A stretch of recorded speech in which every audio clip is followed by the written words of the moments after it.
All right, welcome back, everybody. It's your boy Josh. I'm here with Parker. Stay tuned. Oh, come on! Somebody take his whistle!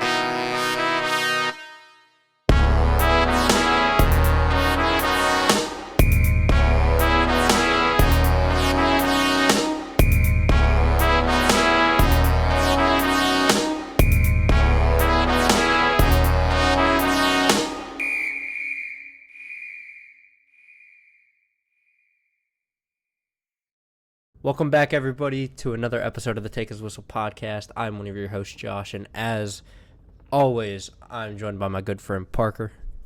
What is up? It is some time. It's been some time, not just from podcasts, but basically just hearing from us in general. We kind of went off the planet there for a minute. Yeah, me and Parker, extremely busy in the personal lives, but, you know, we find our way back to the pod when we can. We're trying.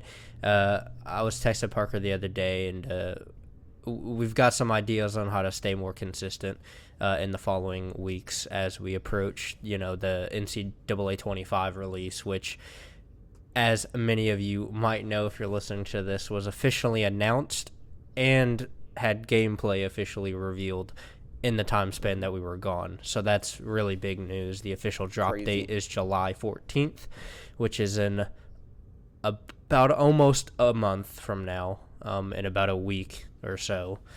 But very excited for that, and me and Parker have big plans as far as that goes. But obviously stay tuned for that.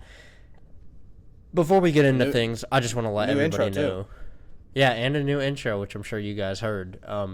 But before we get into everything, I just want to let everybody know. Make sure y'all go follow the Twitter, the X, whatever you want to call it. It's right below my face. It is right there. Make sure you go follow it. Make sure you go follow the Instagram, which is over there below Parker's face.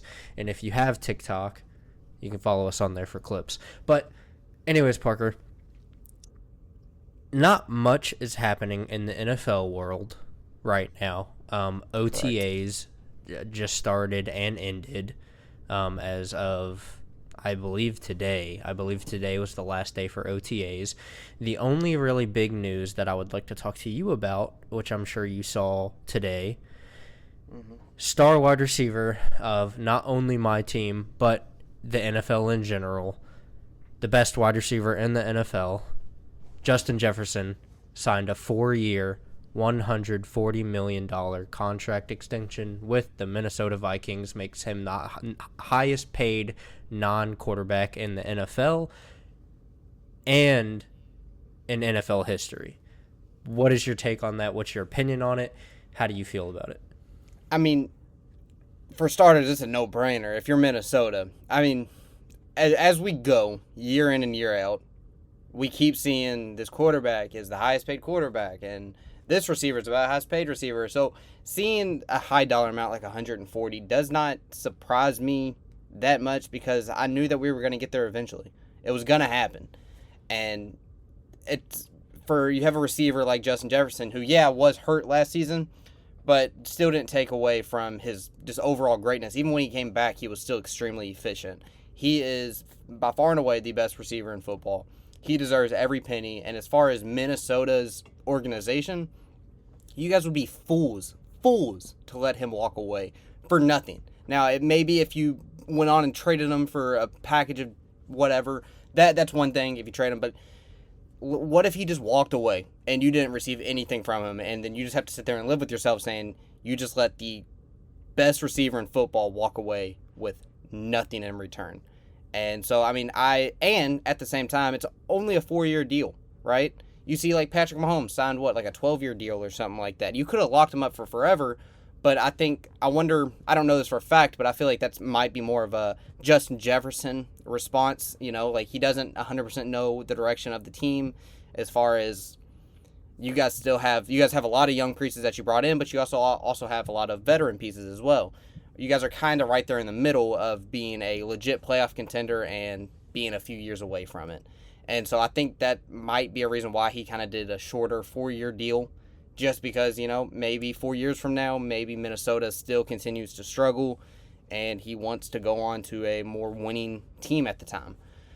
So 4 years is great. We've seen plenty of times where players are locked up for centuries. It feels like they succeed 1 or 2 years into that contract, and other than that, they're just not good. They just fall off. They either get hurt, they get old, they get washed, whatever you want to call it, and it just doesn't necessarily work out in the way that, oh, we just gave Patrick Mahomes a 12-year deal and he's only on year 5 and he's already struggling, right? So I think a 4-year deal for that much amount of money is phenomenal work by Minnesota. I think it's a great agreement between Jetta's team and Minnesota, and I don't. To me, it's just a no-brainer. Yeah, so one of the things in the contract that is fairly well known now, all the details of the contract are out there. You just got to go look it up. I personally don't have it up in front of me right now, but I do know for a fact $110 million out of $140 million in the contract is fully guaranteed, whether that's this year, whether it's next year, whatever, throughout the next 5 years, because technically he's playing under us this year for cheaper than what the contract says, and then for the next 4 years after this year is when the contract takes effect. In those years, $110 million out of the $140 million is fully guaranteed. Personally, I have no gripes about that. I'm all in on it. I'm totally fine with whatever we got to pay him, because of course, when it comes down to it, a lot of Minnesota Vikings fans throughout this experience, they were like, why are we even wasting time on him? Why are we even thinking about paying money to him when all of this wide receiver talent is coming into the NFL through the NFL draft every single year after year? The last few years have been quite the standout years for rookie wide receivers. We've seen guys like Garrett Wilson, Chris Olave, Marvin Harrison Jr., who hasn't even played a single snap in the NFL, yet people are calling him the next best thing. We've got, guys like Jettas, guys like Jamar. I can go on and on. The list goes on and on. We've seen guys come out of college in the recent years who have instantly become these top wide receivers in the league. And that's a question that many people were asking. How come we don't just go get the next Jay Jettas in the draft? Because if you really think about it, Parker, it might not be that easy. However, the Minnesota Vikings have a very good history at making it look easy. But at the same time, I was just playing devil's advocate for a couple seconds there. I fully agree with us re-signing him the way we did.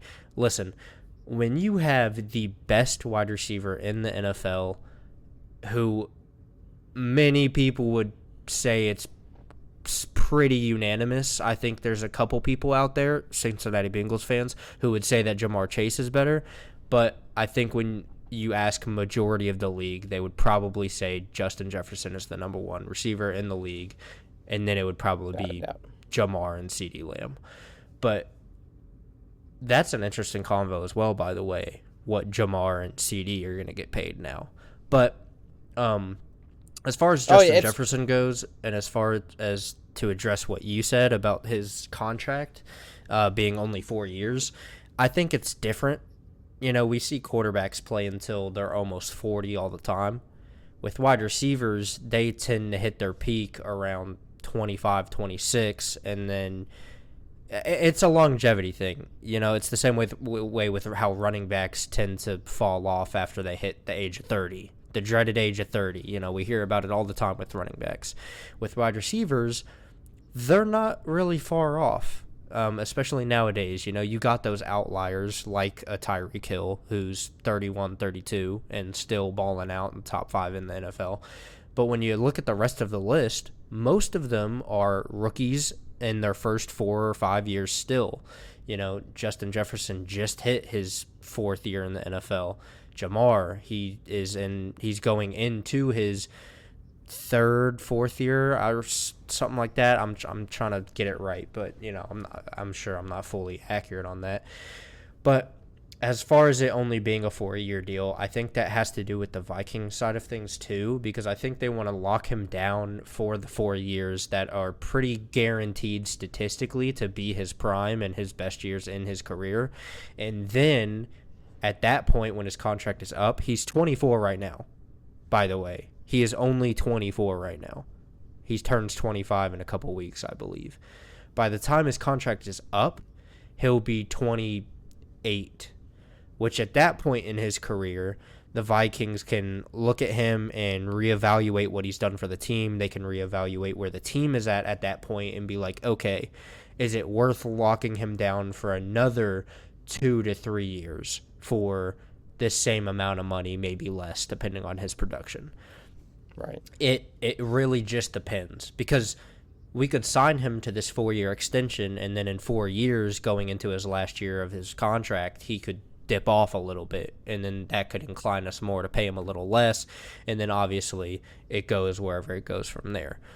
Now, if you ask me, in 4 years, if we can't re-sign him again in 4 years, I'm okay with letting him walk away after 4 years if that's really what's best for his career, because at that point, again, statistically, we've had him for his prime. We've had him for his prime years of the league.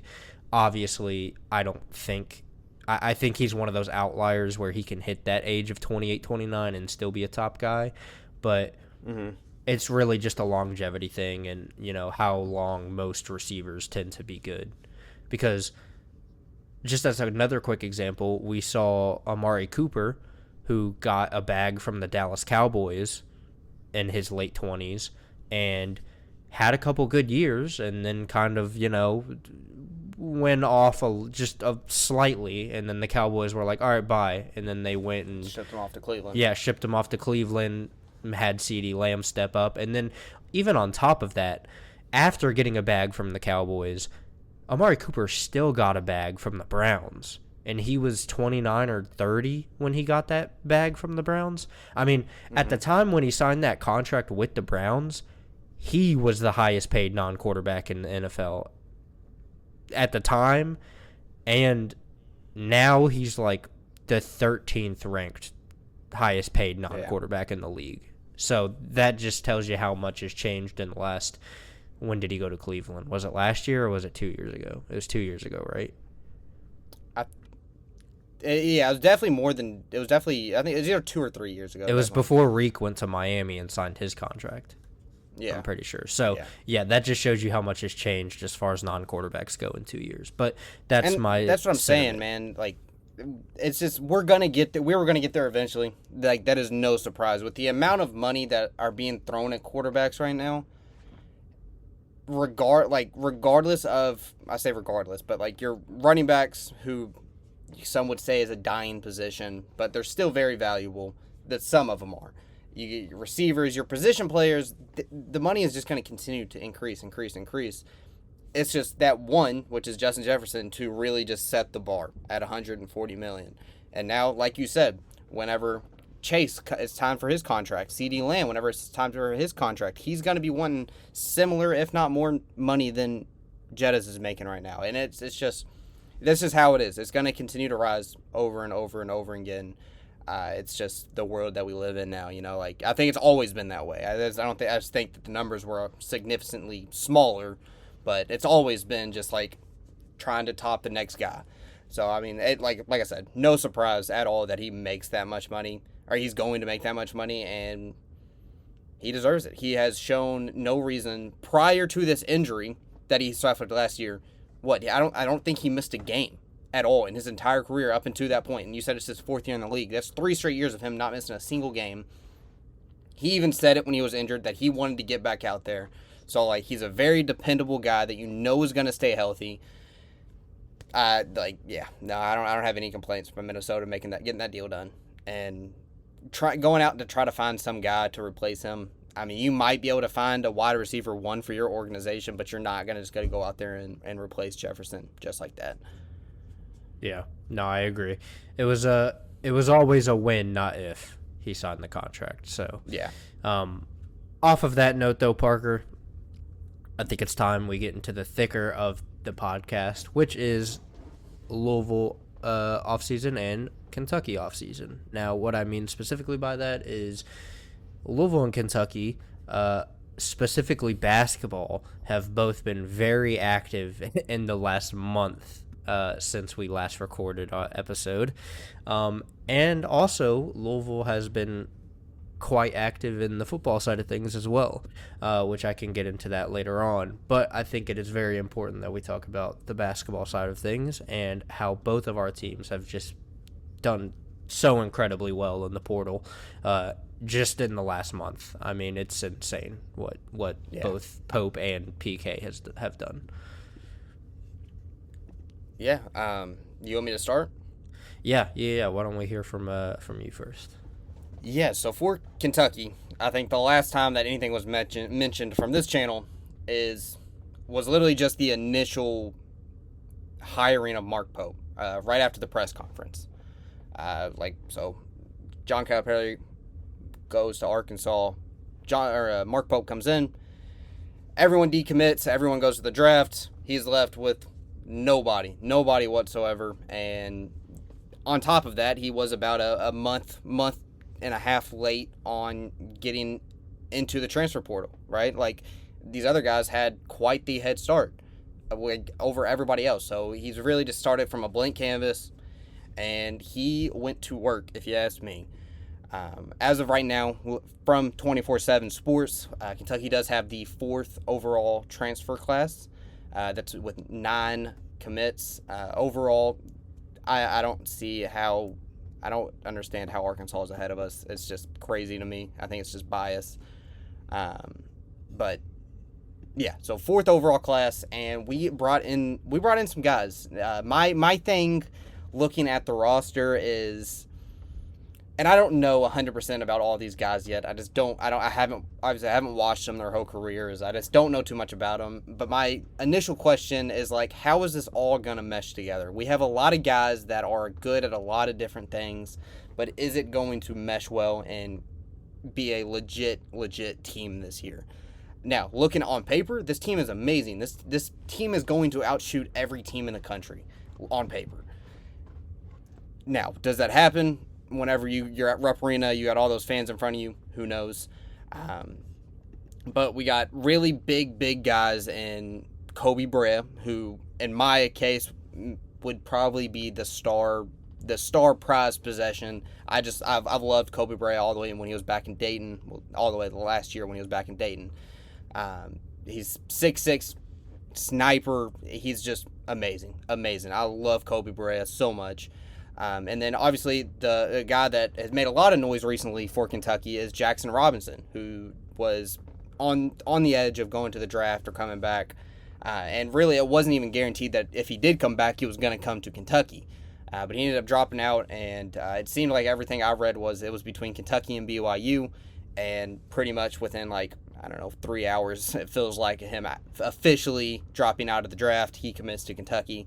I think that he had that decision made up already, and I think that gives props to Mark Pope itself, is making someone like Jackson Robinson not even have a decision in his own mind that he was going to Kentucky regardless. Like, you sit there and see the videos of Mark Pope was literally at the combine watching him and supporting Jackson Robinson and wanting him to do great and get drafted, right?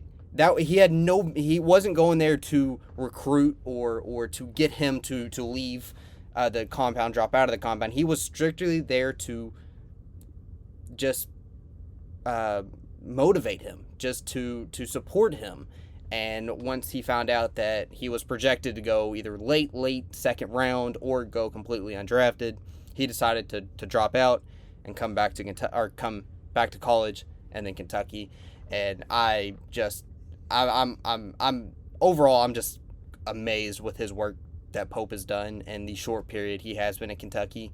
Andrew Carr has a lot of hype. He's 6'11" from Wake Forest, and from what I see from him is he's very much like I don't even know what the model type is. I guess like a Kristaps Porzingis, which is a weird comparison, but almost like that. He's a 6'11" guy that can stretch the floor, he can shoot, and I think that he's going to be a very vital part of our offense. He's kind of going to be the glue of the offense. When he's on, the whole team is going to be on, type of thing. He can run the floor, he can run the offense, and like I said, he can score, he can pass, he can do all of those things. So Andrew Carr from Wake Forest is amazing pickup, and I think that it's going to be just overall just a big glue guy. And then the last guy that I can sit there and talk about the entire team, and I might make a follow-up video after the pod kind of talking about each individual guy, is Amari Williams from Drexel, who, if you don't know him, you can Google his stats right now. He is probably the best defender in college basketball overall. He's won countless of Defensive Player of the Year awards, been on countless of defensive teams. He's just an absolute stud. He's a brick wall when it comes to defense. Amari Williams is amazing. He doesn't really have the offensive side like, I guess, some other of these big men, like Hunter Dickinson, who's a great defender from Kansas.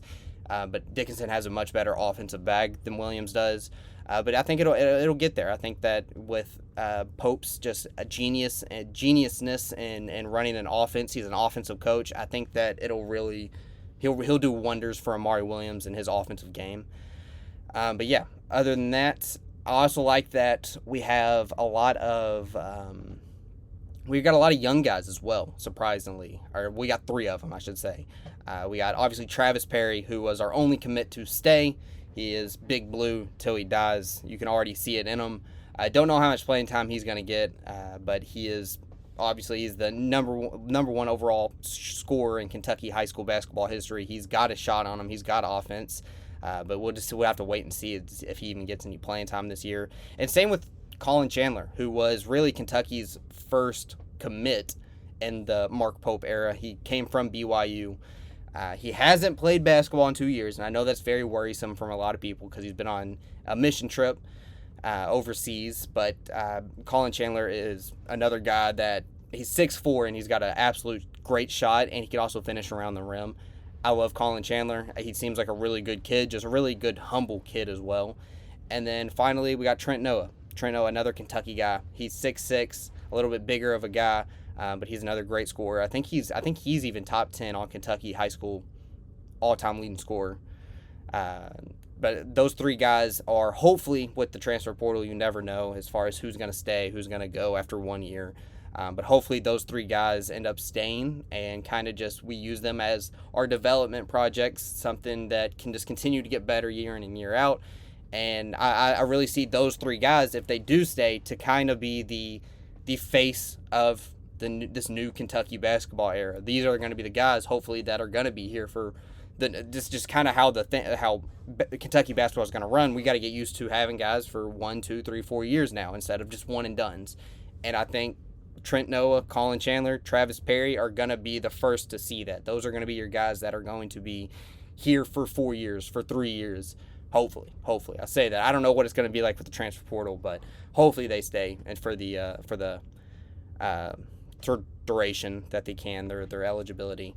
And I guess last guy I do want to talk about is Kirisa. I think I'm saying his name right, from West Virginia transfer, and he is most famous. Josh, I don't even know if you know this. He is most famous for getting into a fight with Luka Doncic overseas.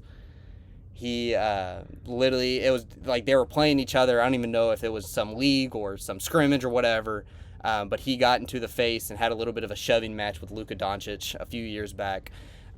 But everything that I see of him is he is going to be the most hated player in basketball this year. And I hope that means not in a dirty way. I don't think it will be, but I hope it's not like he's the most, like a Grayson Allen. Everybody hated Grayson Allen because he was such a dirty player. I hope it's not like that. I hope they hate him because he's just up in your face 24/7 and he doesn't give you any room to breathe and he's just like, get away from me type of player, and I hope that's what he is. But I think it's really funny that he actually got into a fight with arguably the best player in the NBA already, and he's 20 years old, 21 years old. But yeah, that's basically rounding up Kentucky's side as far as our team goes. And, you know, overall, I think right now, if we can get the mesh together, I don't know if we're going to be a top 10, top 5 team. That's really stretching it right now. But I could definitely see us being top 20. Top 20 is not unrealistic at all. Especially the SEC is going to be pretty solid this year with Alabama. Mark Sears returning for Alabama. Arkansas, which is probably going to be the game of the century, at this point. You look at both of these guys' rosters and their histories, it's going to be an absolute bloodbath, and it's going to be at Rupp Arena. I will be there 100%. I'm not missing that game. And then, so SEC is going to be solid. I know Louisville's got themselves a squad, so it's going to be an interesting season. But right now, this early into it, before we really see these guys practice and scrimmage and do some I guess preseason games, if you want to call it that. We don't really know too much about them. We don't know who's going to be leading the offense and who's going to be our main guy throughout the season. But right now, I like it. On paper, I can't complain. Yes, I guess we'll hop over to the Cardinal side of things. And I'll just kind of go down the list like you did with the Cats. Starting off with the first two guys that we got, I'm sure we talked about. I know for a fact I've made episodes on these two, and I've probably made an episode or two on the next two guys as well. Actually, I know for a fact that I did, but just to reiterate on them, and because I'm going over the entire roster at this point, because like I said, since the last time we talked, we have an entire roster now, so we got a lot to talk about.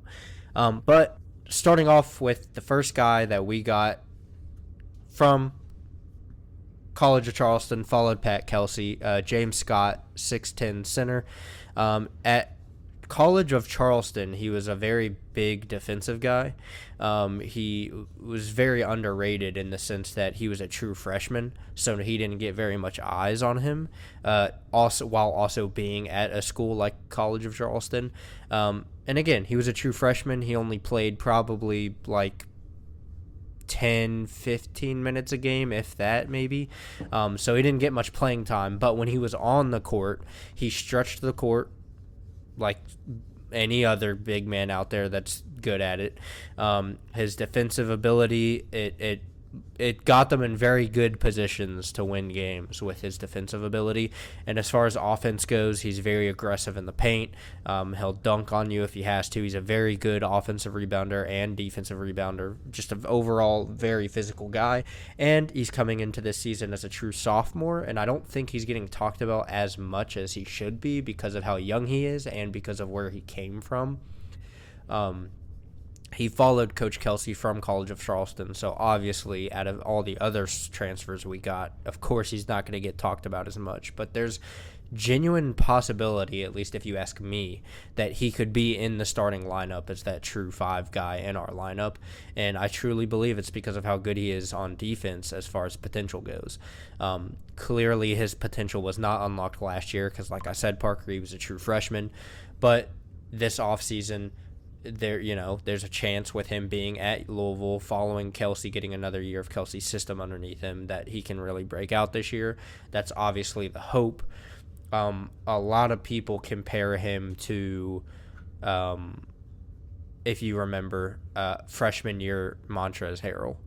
A lot of Louisville fans like to compare him to Montrezl Harrell's freshman year, and then the way that Montrezl Harrell essentially broke out in his sophomore year. That's how people like to compare James Scott, and they hope that he can break out in a way that Montrezl Harrell did. Obviously, we don't expect him to pop out like Montrezl Harrell did, because Montrezl Harrell broke out in his sophomore year and then winded up being a first-round pick in the NBA draft. So, but after that, our next recruit, Rain Smith, who also followed Pat Kelsey from College of Charleston, 6'2" shooting guard. Kind of similar to Brea from Dayton. Not the best shooter in college basketball, but one of the best shooters in college basketball. I think he was third in the nation in three-pointers made this year, Parker. Obviously, first was Jack Golke from Oakland, and then third on that list was Rain Smith, I'm pretty sure. So very good shooter, very lights-out shooter. Reminds me a lot of Ryan McMahon, a guy who came in off the bench and kind of acted as that spark plug for Louisville in the early 2010s. And mid 2010s, and that range. I'm sure maybe you remember him, Parker, but he kind of came in and was always just that reliable shooter that we needed in big moments. And there's a chance that he could start some games early on too, while everyone's still learning the system. So, also really loved that addition as far as shooting goes. And then after that, I guess I'll mainly talk about the guys that I'm most excited about, because it's going to take forever. Like Parker said, I'll make my own separate thing on this. But right. let's say, it's really hard to say, but the 4 guys I'm most excited about, I'll give you that list. So first off, the first player I'm most excited about is James Madison transfer, small forward, in my opinion, although he's listed as a combo guard. James Madison, small forward, Terrence Edwards Jr., who was Sun Belt Player of the Year last year, was Louisville's first transfer, other than the 2 College of Charleston guys, and looks to be an immediate impact on the Cardinals as a starter, because he will start. And there's a very good chance that he is our best player on this team. Just a fantastic offensive player. He can shoot the 3 ball if he has to. He's a very good slasher. He can just kind of do it all. And he's, I said this in one of my individual episodes, Parker, but he's not going to flash you with his athletic ability as far as his speed, his vertical, his whatever it may be. But he's a very technical and he's a very fluid ball player. And right. That is what I look to see from him as he plays for us this year, because watching his JMU highlights was special. It was very fun to watch. The next player that I have on here is Long Beach State forward Abubakar Traore. Now, Traore is actually coming from the college, if you remember, Parker, that fired their head coach before the tournament, and then they winded up winning their conference tournament and made March Madness with a coach that was fired. And it was just a very interesting story and very intriguing to see. Yeah. But Traore had multiple triple-doubles last year, and he cannot shoot the ball. he will not shoot the ball whatsoever. He's one of those guys where if he has the ball behind the 3-point line and he shoots the ball, he's one of those guys where you're like, oh no, if he shoots that ball. You know what I mean? Mm-hmm. But essentially, everything else besides the 3-point shot, you're very comfortable with him having the ball in his hands. He's one of the best slashers I've seen in a while. Very physical when it comes to driving in the paint and getting points in the paint.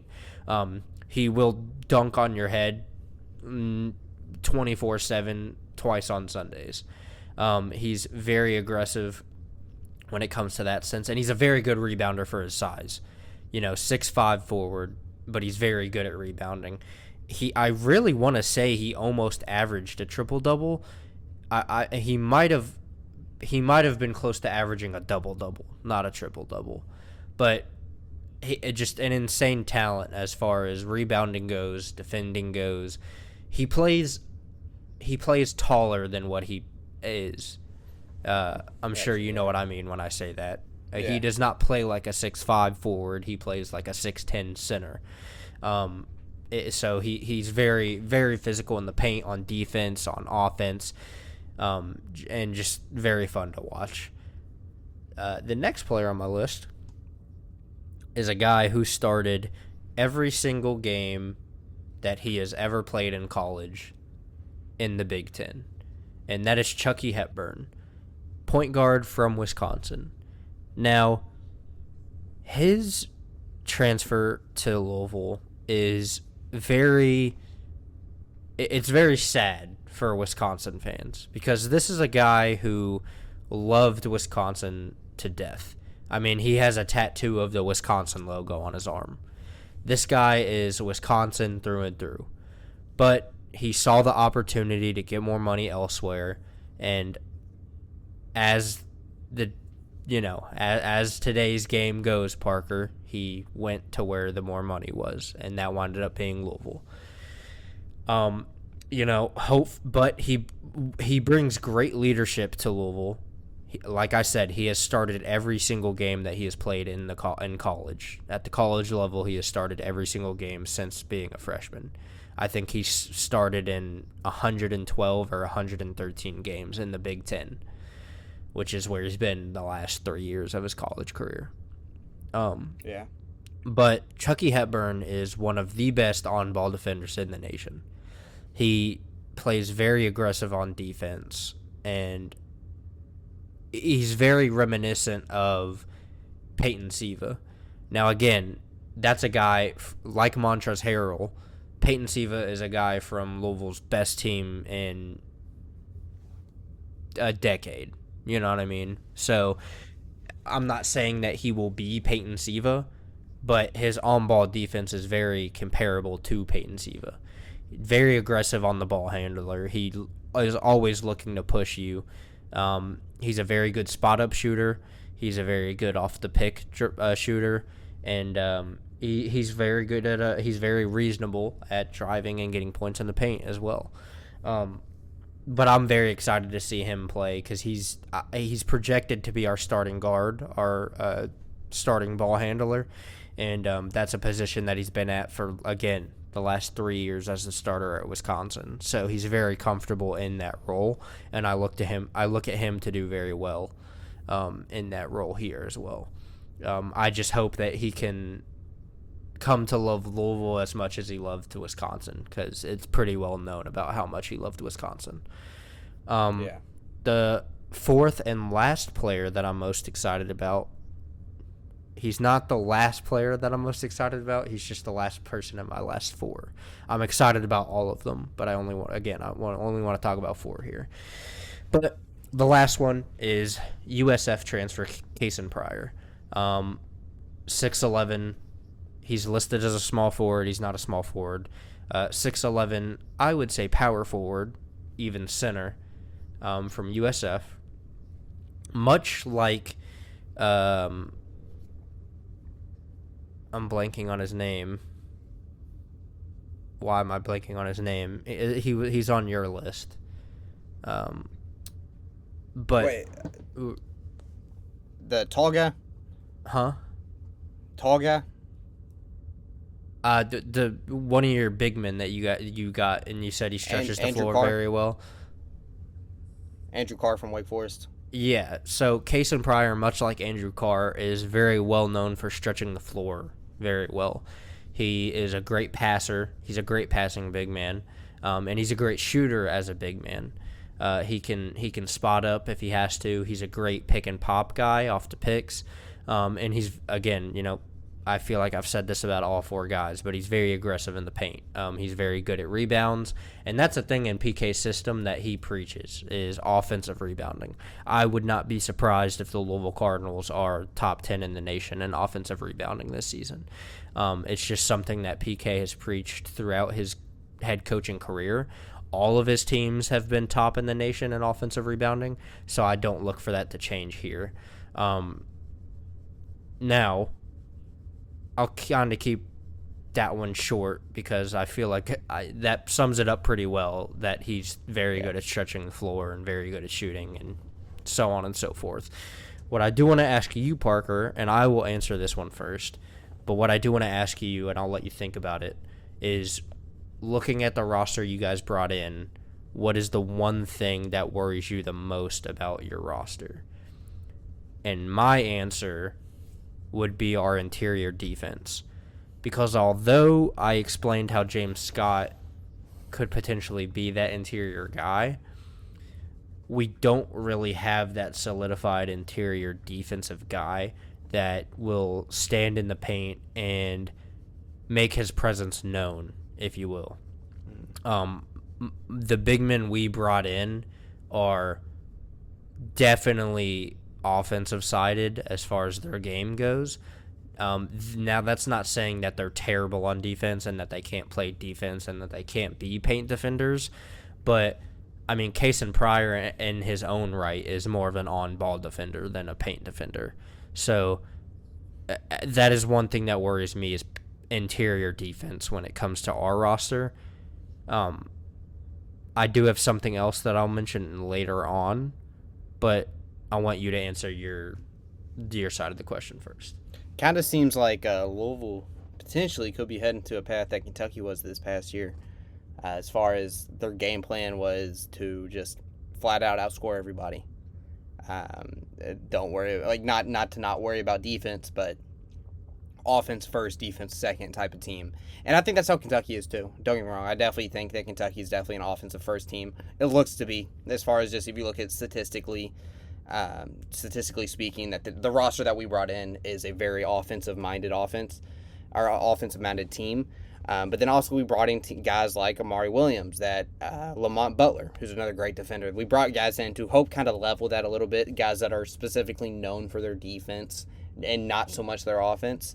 But as far as one thing that worries me so far, and it's hard, like I said, it's hard to say right now because we really don't know anything about these guys just yet. We don't know how they're going to play together. Same with Louisville. We don't know what type of team this is going to be. Are they going to work well together, or are they just kind of going to be sloppy all over the place? But right now, I'd say, and I kind of mentioned it, I don't know who's kind of going to be the captain here. I don't know who's going to be the guy that hopefully it's multiple guys, but you bring in that one guy and you're like, all right, he's back in the game. Let's calm it down. Let's slow it down. Let him, or get him going. Like last year, just use it for reference, it was Antonio Reeves. A lot of people say it was Reed Shepard or Rob Dillingham. It was Antonio Reeves who was that guy that you just felt better whenever he was in the game. You felt like that's the guy that's not going to make mistakes. He's going to knock down shots, and he's going to at least give an effort on defense. I don't know who that guy is, because I think every great championship team or just even Final Four team has that guy. Even if he doesn't put up the most points, the best field goal percentage, the most blocks, the most steals, the most assists, whatever it is, it's still just that guy that you're like, all right, it's time to turn it on now. He's in the game, let's go.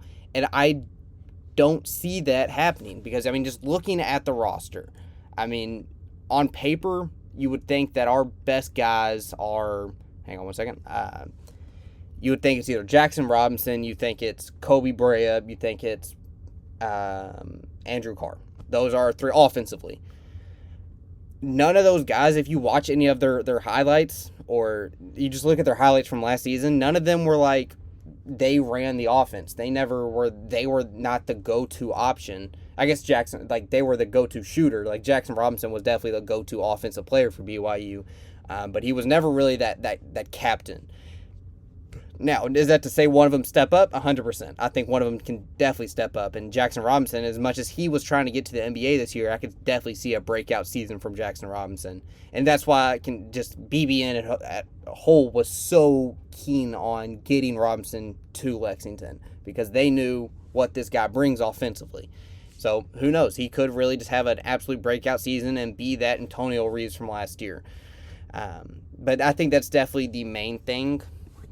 Because we have guards, we have point guards that can run the offense, but that only takes you so far. You don't have that I keep going back to captain. You don't have that captain, that just that one guy.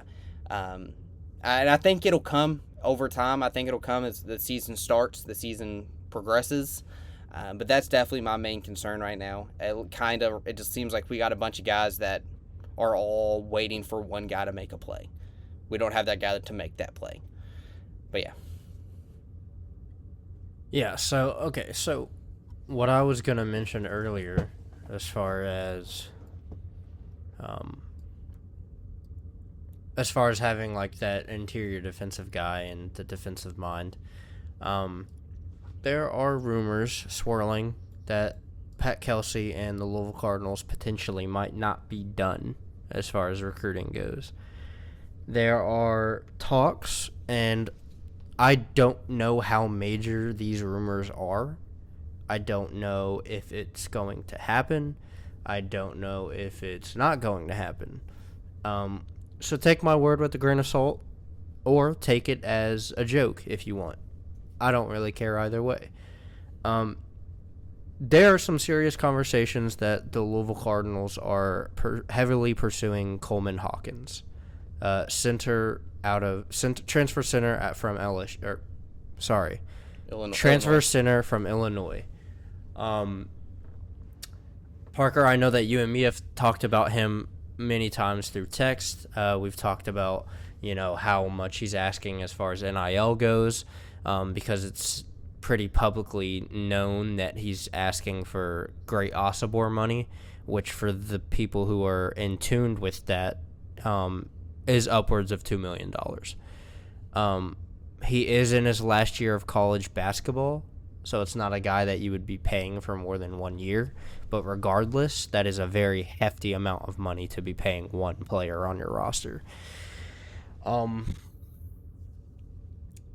Now, what would he bring to the Louisville Cardinals if we did get him? Again, I don't know if we'll get him. If you ask me, I don't think we are.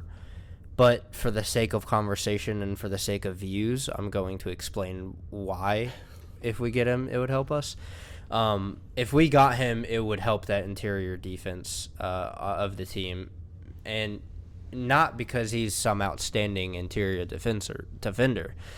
He's honestly kind of more so like Kaysen Pryor and Noah Waterman, transfer from BYU, who we also have. He's more so of an offensive guy, not necessarily a defensive guy. But he just so happens to be better at that interior defensive mindset than Kaysen Pryor and Noah Waterman both have. Because Noah Waterman and Kaysen Pryor are both, one, offensively minded more so, but also they're more on-ball defenders rather than the paint defensive guy or being in the interior. So that is something that he would bring to the team. What he would also bring to the team is exactly what I just said, what Kaysen Pryor and Noah Waterman both already bring, which is that offensive mindset that he has, because he can shoot the ball, he can score in the paint if he wants to. He can kind of do it all. But again, that is all kind of just up in the air right now. My guess, if you ask me, is maybe because of how long he's kind of dragged on his transfer recruitment for so long, a lot of the teams have already filled their roster and don't really need him anymore. Yeah. So he only has a couple suitors left in the portal, and I feel like Louisville could potentially be one of those teams. But if you ask me, I feel like Louisville has kind of thrown out an offer already, and they're like, if you take it, you take it. If you don't, you don't type of thing. And personally, if you ask me, we don't need Coleman Hawkins, but if we get Coleman Hawkins, obviously I will take him. You know what I mean? It's one of those situations. We don't need him, but if we get him, we'll take him. Because that's not a guy you say no to. If we do get him, I think it definitely raises the expectations even more than what they already are. I think the expectations for the Louisville Cardinals this year, just to follow the popular narrative, I would say, is probably to make the tournament, at the very least, to make the tournament. And if you get a guy like Coleman Hawkins, not only does that raise the expectation to definitely make the tournament, but it would probably raise it up to maybe even definitely the second weekend, maybe more. That is an argument as far as how rough those expectations are for another day. But really quick, I'm reading this article about him, and I don't mean to say this, but man, he kind of seems like a cocky prick. He stated at the compound.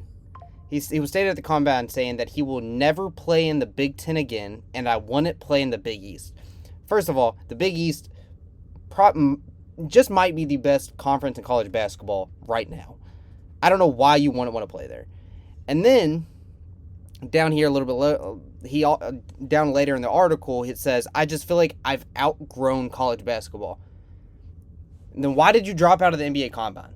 right? You feel like you've already accomplished everything you can accomplish at college basketball. Why come back if you automatically think that? You haven't, because you've only averaged 12 points a game asking for $2 million.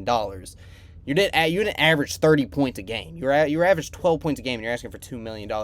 I don't know, man. I knew of him, and I knew that he was like Illinois' like third or fourth highest scoring player on that a solid Illinois team, but I didn't really read into him that much. But just that article alone, really, I don't like the guy. I don't like the guy just reading that. Yeah, he's one of those guys for sure that if he's not on your team, you fucking hate him. But if he is on your team, he's one of those guys that you kind of cheer for because of how into other people's heads he gets and stuff. He's very active on Twitter. If you don't follow him on Twitter, or if his tweets don't pop up on your feed like they do to me, he's very active on Twitter, and he loves trolling fan bases. The other day, actually, which I don't even know if this is legal, but he tweeted out his Venmo in response to a tweet from an Illinois fan, and he got a bunch of Venmos from different fan bases telling him to come to their school, which, again, I don't even know if that's legal, but, it is what it is, I guess. But, yeah, he's... Going through this article, it really seems like he has a lot of distaste towards Illinois now. Which I don't know why. I really don't understand why. He had a few choice words. Yeah, I really don't understand why, because... Honestly, a month ago, when we released our last episode, when he first entered the portal, he openly told Illinois fans, "Hey guys, I'm entering the NBA draft, but if I drop my name out, I am coming back to Illinois." He openly told Illinois fans that, and now he is just kind of completely dropping them and being like, "I want nothing to do with them. I don't want to even play in the Big Ten anymore." He's saying the stuff about how he doesn't want to play in the Big East anymore. He's saying, I want to go somewhere where I can enjoy a football game, which is, again, another diss at Illinois football. I mean, all right, yeah, sure. I don't know. I swear to God, I did not do that. I did not do that. We're okay with that. Somebody agrees with us, I guess. But, yeah, he's a very intriguing guy. He's a very interesting guy as far as the things he says on Twitter, the things he says in interviews. But, again, wouldn't complain if we got him. He's just one of those guys who is a good player. He's a good ball player. He loves getting in beef with people. And, at the end of the day, I'm sure you can say the same thing, Parker. I don't really care as long as he's on my team. You can be a dickhead as long as you're in a Cards uniform. Just not a dirty player. That's my only thing. I don't care if you're trash talking and all that stuff. Just don't be a dirty player. Don't be a Grayson Allen. Yeah. Tripping players and injuring players and stuff like that. But that's definitely an interesting story to kind of keep up with over the next week or two. Oh, yeah. I'd say that's when he'd make his decision within the next 2-3 weeks. But I mean, hey, basically he narrowed it down to SEC, ACC, and Big 12. Now I will say, there were talks, again, I mean, all fan bases like to say random shit all the time, but there were talks about us trying to get him on campus for a visit today.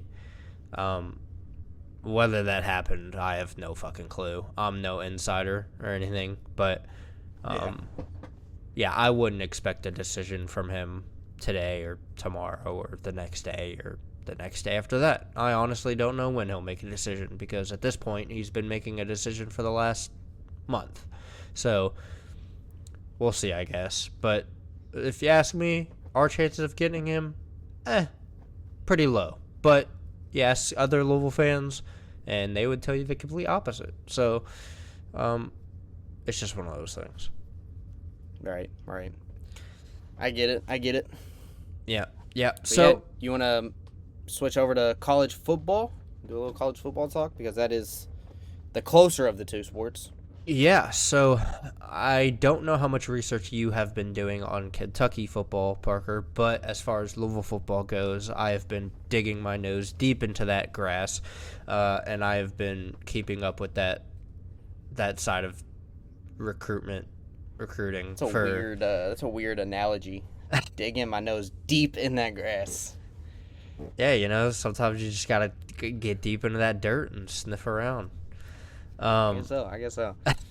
But I've been getting deep into that, and I've been keeping up with it every day. It feels like, but the Louisville Cardinals just had a very big recruiting weekend, headlined by four-star edge C.J. May, former Notre Dame commit, now uncommitted commit, and Louisville seems to be the leader for that recruitment as far as it seems. He has a visit later this month to a Big Ten school. That's all I know. It's a Big Ten school, but he has a visit to a Big Ten school later this month, and he does plan on taking that one before making a decision, and he is making a decision this month. So, we'll see how far as where we stand with him on that. It was also headlined by four-star corner Ben Hanks Jr., who is the son of Miami legend Ben Hanks. Yeah. And he's a very solid player. He's a Florida kid. They're all different in their own way, but very solid corner if you're ranked in the top 100 and also a four-star.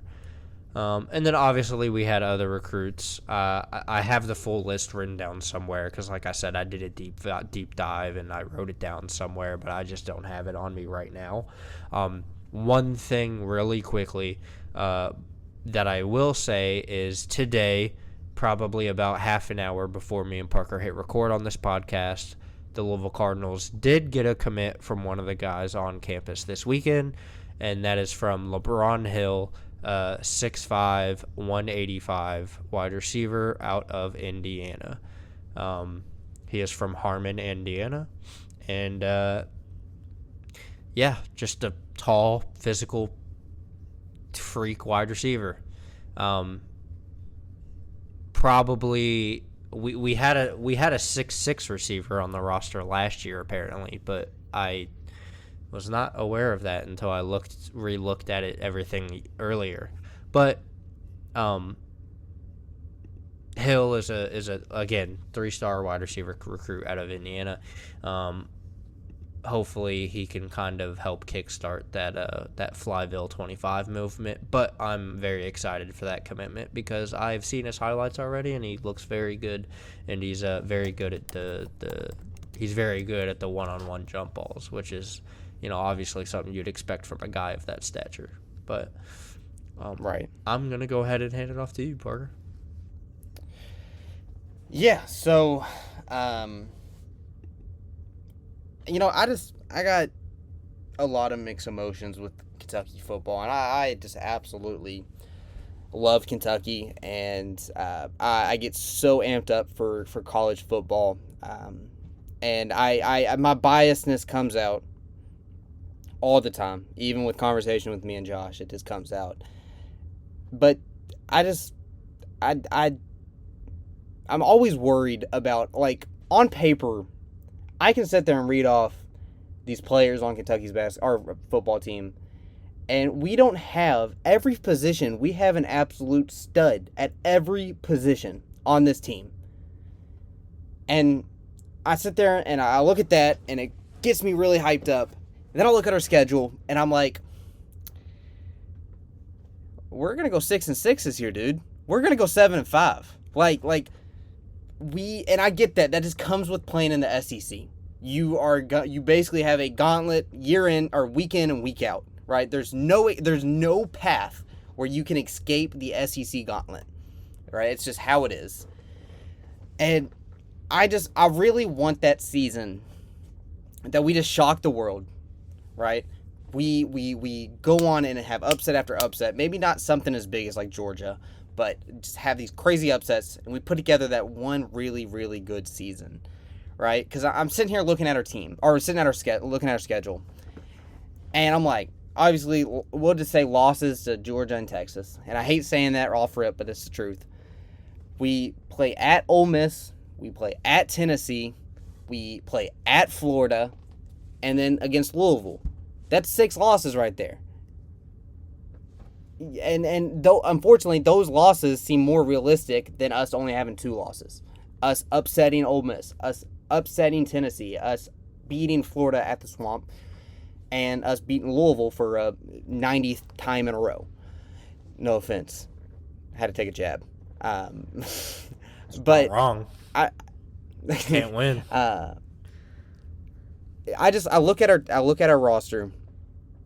We have so much. Obviously, I think the biggest question right now is what Vandergriff is going to do whenever it comes to the actual season. Is he going to be a Devin Leary? Is he going to be a Will Levis?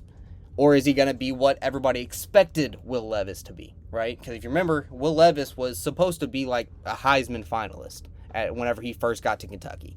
He was great, but that was for Kentucky standards. If he was at Georgia and had that same season, they'd think he's horrible, right? So we don't know what Vandergriff is going to do. He has came up through the Georgia system. He knows how to play ball. But is he really going to succeed?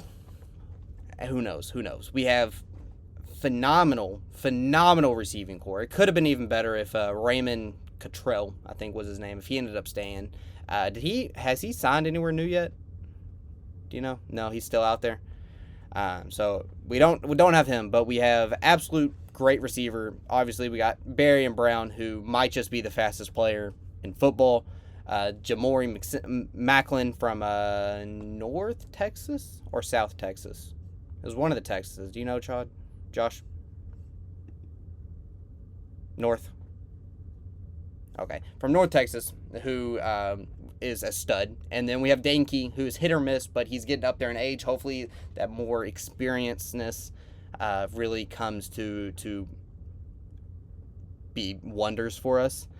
But our receiving core is amazing. We have such a good receiving core. We have great tight ends. We have hopefully a stud running back and Chip Trainum. Like, our offense just on paper, I can sit there and mouth water over, right? Our offense, our O-line is so experienced. We have like seven players on our O-line that are all like all seniors. Some of them are like 7th-year seniors. So like, I don't know, man. It's just I'm like stuck in a rock and a hard place with Kentucky because I get so excited because I see this team on paper, and it's just like, are we gonna go 6-6 again? Are we gonna go 7-5? I don't know, man. I don't know. As far as recruits, though, I know you briefly were talking about recruits there with Louisville. Kentucky got themselves a haul this year. We got ourselves a haul. There is still a few guys that have signed their national letter of intent, but are not officially enrolled like most of the guys are. But we have the 24th overall recruiting class right now, which for Kentucky standards is great. It's awesome. And it seems like next year is going to follow it right up with that. So, I mean, I don't know. I'm like stuck right there with Kentucky right now because I really want a really, really good season, an exciting season like a Missouri this year, right? And I'm not even saying like go to the playoffs type of thing. I'm not even expecting that. But I just want a really, really good season where we upset Ole Miss, where we upset Tennessee, where we beat Florida for the 5th, 6th time in a row, where we beat Louisville again. I don't know, man. I don't know. What are you thinking with Kentucky? Overall, just our entire roster. It's tough because, well, one, I don't want to say anything too nice, but it's tough because a few years ago when Will Levis was the starting quarterback and you guys did have that season where you went, what was it, 9-4 or 10-3 or whatever it was? What was the best season y'all had? With him? It's Tim. I think it was 10 wins. 10 wins. 10 and what? 4? 10 and it would be 10-3, I think. Okay, maybe so whatever the best season was y'all had with him, it seems like that SEC gauntlet, which is true. I'm not doing this because it's not a true thing. Every SEC team has to go through the SEC gauntlet just in their own respective right. It seems like that gets harder every year because back then when y'all did have that best season with Will Levis, you guys weren't playing the entire SEC in one season. You know what I mean? But now you're playing SEC team after SEC team after SEC team, all to end the season. Obviously you have those couple MAC schools that you throw in there. Louisville does the same thing with the lower Division I schools as well. Every school does Right. it. To be quite frank with you, Alabama has it multiple times in their schedule this year, especially on the back end of their schedule. They have multiple tiny schools in there, which is Probably because they're to me, scared of losing one game that late in the season and dropping in the rankings, because the rankings are heavier come into the season than they are at the beginning of the season. Maybe, but out of all the SEC schools that I've seen their schedule for, I think Alabama might have one of the easiest, if you ask me. But it seems like that SEC gauntlet has gotten harder year after year, and it definitely did not get easier this year with the addition of Texas and Oklahoma. Now, you only play one of those additions, but you play the better one of those additions. So right. it's just kind of like, okay, really? Like, it's just kind of one of those things. But as far as everything else goes with Kentucky football, I mean, you guys have made steps in the transfer portal recruiting. You guys have made steps in the high school recruiting. Now there is a big question as far as the OC goes, because you did lose Liam Cohen to the NFL yet again. But will the Boise State OC do good as your all's OC? That's up in the air right now. There's a big question there. Yeah, who knows? If you watched Boise State last year, he was very run heavy. Boise State has one of the best returning running backs in the country this year, so right, yeah. But we'll see how that goes. And then obviously, the defense has always been pretty solid under Mark Stoops, and it's still experienced. Like, our entire defense has returned pretty much, besides a couple guys, but overall our entire defense is back. I don't know, man. It's so, I don't even know what the right word is, because I don't want to say it's so like disappointing or depressing or anything like that, because it's not. It's really exciting to know, like, this is our roster, and not only am I familiar with this roster, like, this roster looks amazing. It's just, like, you look at reality, like, unfortunately, this roster goes 7-5. 8-4 is the ceiling. And I hate that. I don't know, man. I don't know. It's weird, because I just feel like we can be in, we are up there with, as far as, if you look at, like, recruits go, minus, I mean, every once in a while, like, Tennessee gets a 5-star every once in a while. And they are more of a football school, and they always have been. They were arguably one of the best teams in the 90s, and they're just a more historic program than Kentucky. But overall, besides that, I mean, right there, high school recruiting-wise, we're right there. Transfer recruiting-wise, we have been better than Tennessee over the past couple of years. And I don't mean to throw any shade to Tennessee. I'm just using them as an example. I do. But I am just using them as an example right now. We're right there as far as just bringing in guys with similar talent. And so I'm like, is it a coaching issue, or is it just the guys that we're bringing in, or is it both? I don't know. Just a food for thought type of thing, where I'm at right now with Kentucky football. Before we end here, I was talking to our friend Alex the other day, Parker, and he mentioned something about how he kind of mentioned the same thing you mentioned, like, but we got to go through this SEC gauntlet, and we've got to play this school, this school, this school. Like, it's obvious that we're gonna be 7-5 again. And then you bring up, the whole is it coaching thing. Well, I told Alex, I do think it's coaching. I don't think Mark Stoops is a shitty coach by any means. I mean, again, I've preached this episode after episode last college season. What Stoops has done for Kentucky and what he's done for that program is legendary as far as Kentucky standards go. You know what I mean? Like, he completely turned that program around. He revived it, if you will. The best coach you guys have had since Bear Bryant. So, it's one of those things where I don't think he'll get easily fired. But at the same time, I think that's something that might need to happen, because I think you guys need to get a new coach in there. And that's not because he's not a good coach, but I think there's a chance, there's a very good chance that you guys could hire somebody better, but That's you what just my never question know. was. Where Kentucky is, not only like currently with our football program, but just our athletic program as a whole. It's no shocker at all here that our basketball program is much more valuable than our football program. Can we get somebody that is already better than Mark Stoops, or are we going to have to settle with somebody that's equally as good as Mark Stoops right now?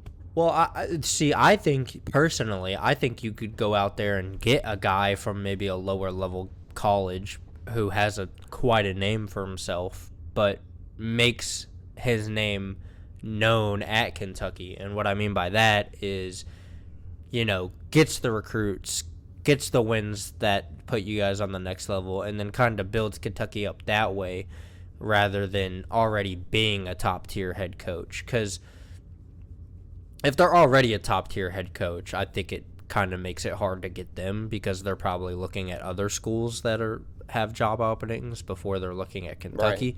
But, I mean,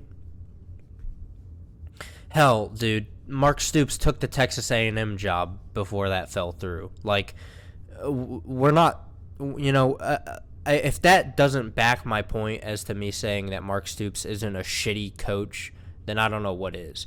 I mean, he got the job at Texas A&M before they forcefully rejected it last second because of the fan base. That's so bullshit, brother. That is not true whatsoever. Whatever happened with that is whatever happened. I still don't even know what happened. But I think, personally, Kentucky could get a very well-respected coach if they really wanted to go out and get a well-respected coach. And I don't think Kentucky, the University of Kentucky, I don't think that NIL disbalance is as big as some people might think it is as far as basketball and football goes. I think football is getting more support as the years go by, and they might be right below football as far as those standards go. I mean, if we're looking at it, I mean, we're seeing the transfers they're getting in. We're seeing the recruits they're getting. They have a top 25 recruiting class as far as high school goes. So if you think about it, clearly that NIL value in the football program is getting up there with basketball as time goes by. So I think they could probably get a respected coach if Stoops wasn't there. But again, I don't think Stoops is really a easy get rid of type of coach, at least at the University of Kentucky. Yeah, I think Stoops, he struggles to win close games. All right, he's got a history of losing like very big close games. Like even last year, we needed a win against South Carolina, right? We needed it. We were already losing. We already lost like 3 or 4 out of our last 4 or 5, whatever it was. We play South Carolina, then we play Louisville. It's at South Carolina. South Carolina is complete dog shit.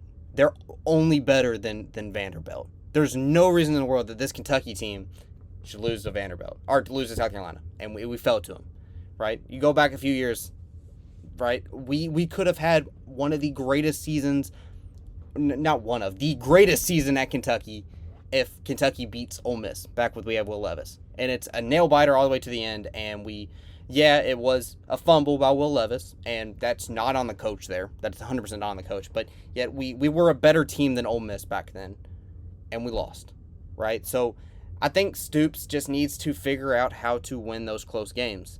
And when I say that, again, I want to put emphasis that I'm not talking about like beating Georgia. I'm not talking about beating Texas, Alabama. Not yet.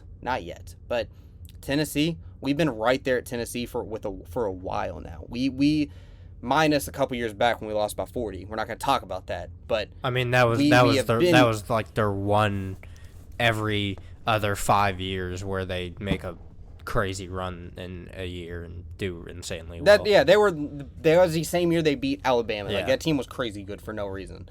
But like the water's boiling right there with Tennessee. Like Kentucky's right there where they're about to start. They can beat Tennessee. Hopefully it's this year at Tennessee. I would love it.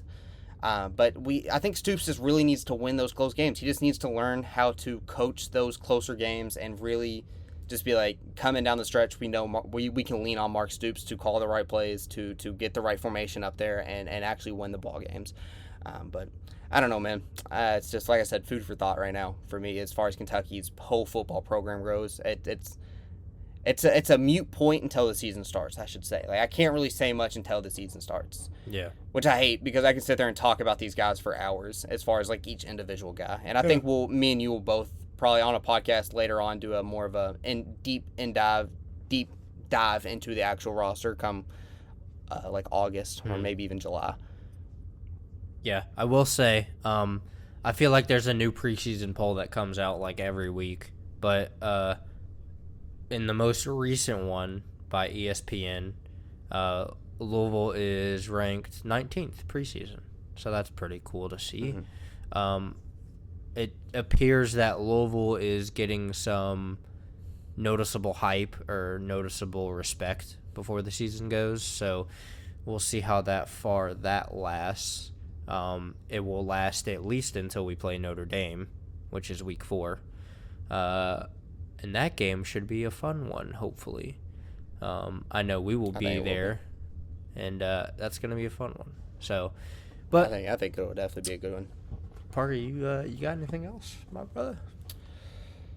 No, I mean, Kentucky baseball is on a fucking roll right now. We are 2 wins away from going to the World Series. So tap into Kentucky baseball right now, because we are playing out of our freaking minds the greatest season in school history. Pretty fun to see. I've been keeping up with that nonstop. On the other side of the baseball side, the Chicago Cubs just forgot how to win baseball games. We were arguably the best team in baseball, like literally last month, and now we can't even win a ball game. And finally, go Mavericks. Go Mavericks. I can agree with that last one. Fuck the Celtics. That's been Take His Whistle, guys. We appreciate you guys for listening, and we will catch you guys on the next one. Peace. Peace.